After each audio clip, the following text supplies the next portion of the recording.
know if... Talk about it. So I have a lifelong dream of doing a certain creative project, but I'm not doing it. All right, so now just stop there. How does that feel to you? I've got this lifelong dream that I am not moving towards. So we've got a whole bunch of processes that you need to do that will just reinforce that it's not getting done. Okay, so there's a part of me that trusts that what I'm looking for in order to do this is inspiration and just have it be flowing. Right now, how big is that part? Every now and again, that part shows itself to me. Every now and again, when I'm not thinking about it, when I'm getting satisfied about other things, it sneaks up on me. And for just a moment, I believe it for a moment. But when I really think about it, I trample it with reasonable thoughts that are flawed premises. It's true, isn't it? So keep talking. Okay, so let's sort this out. So what I have been looking at... Do her words sound familiar? In other words, lifelong dream. We have some questions for all of you, and we're not mocking you. Well, we are a little bit. So, a lifelong dream. Does that sound like an important thing or an unimportant thing? A lifelong dream, does that sound harder or easier? A lifelong dream. So let's use all the words. I've got this lifelong dream. Now we'll say the words that you really mean. That if it doesn't happen, I will just curl up and die. We exaggerated a little bit, but a lifelong dream. I've had this dream for my whole life and it hasn't happened yet. A lifelong dream is a dream that's so big that I intend to keep it alive even though I don't get it year after year after year after year after year after year. So that's right. But what we want you... So what I'm saying is...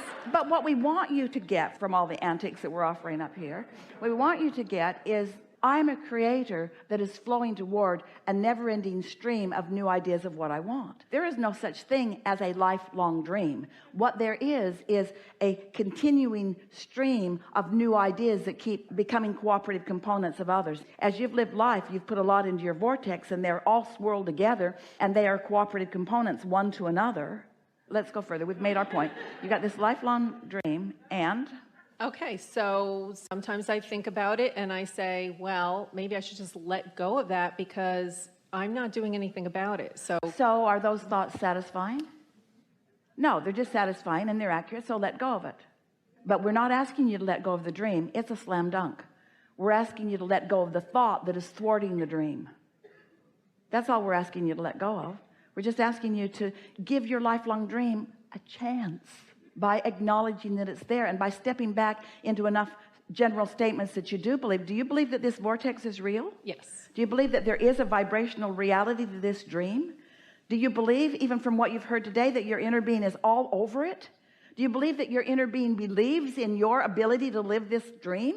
Mm-hmm. Do you believe that your inner being knows what your path of least resistance is for it to unfold in a pleasing way for you?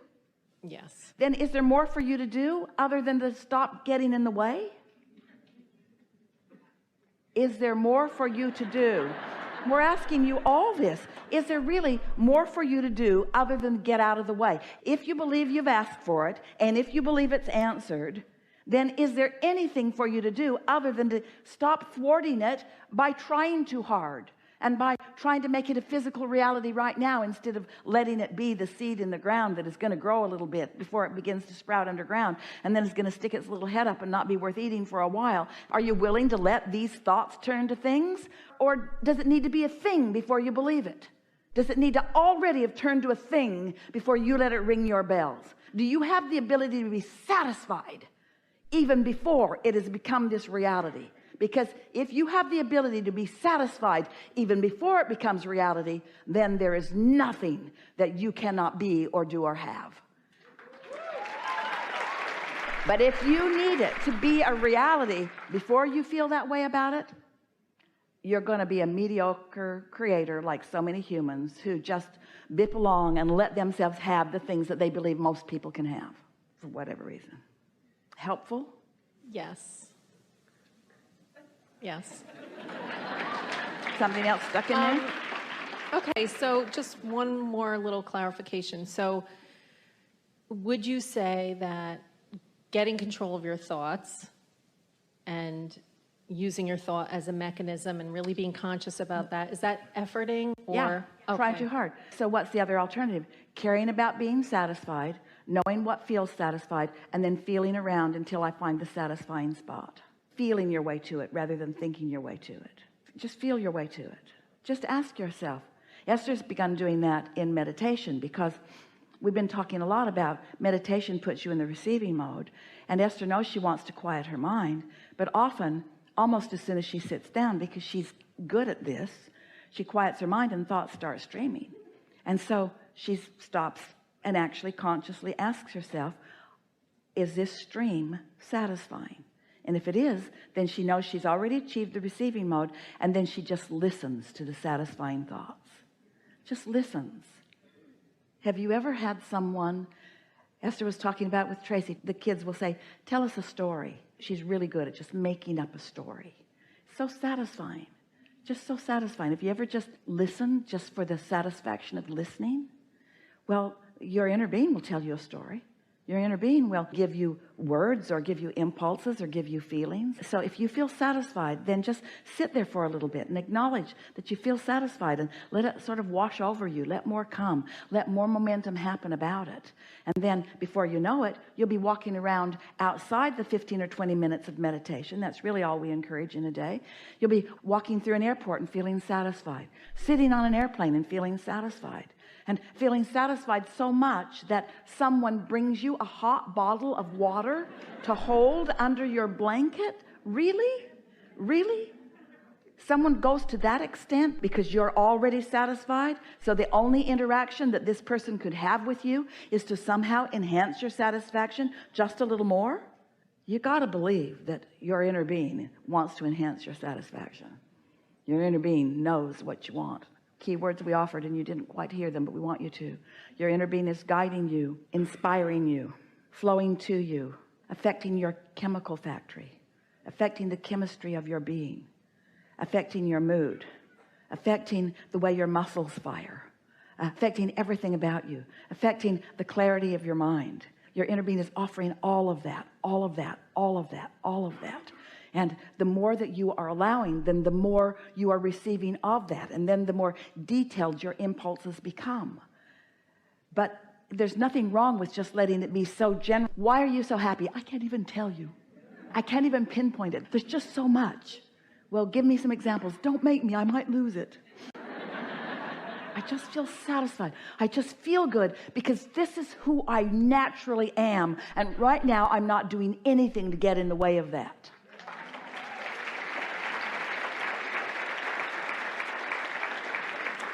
What we're talking about here, it's the fine line that you all have been asking about for all of the years that Esther's been allowing us to flow in this way. I am the creator of my own reality, and so I want to be a deliberate creator. And then we say, yes, let's call this the science of deliberate creation. The science of deliberate creation. Science because it is ever unfolding, and deliberate because you want to think about what you want to think about, and creation because the results are you get what you want. Well, that's all well and good, but you all work too hard at it. You'd think a thought and you'd better cancel that thought before law of attraction gets hold of it and give me something I don't want. And so then we began calling it the art of allowing. The art of allowing. Step 1 is done. Step 2 is done. Step 3 is you got to get in the allowing, the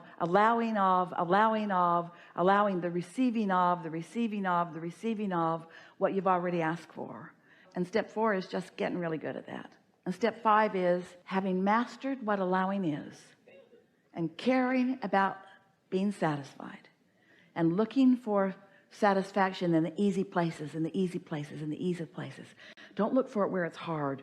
Don't triumph over it because you won't win. Just look for it where it's easy and find it where it's easy.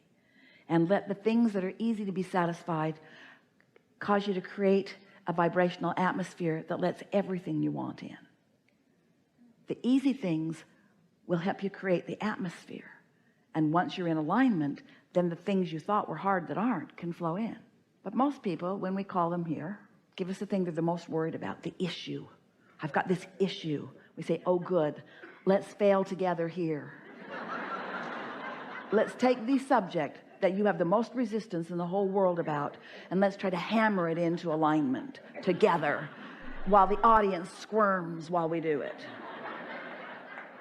Or let's talk about things that are satisfying. Let's practice what being in the receiving mode is, so that in the hours that follow and the days that follow and the weeks that follow, you can witness the thoughts turning to things, and you can make the correlation. You understand the relationship between what you accomplished vibrationally and what comes next.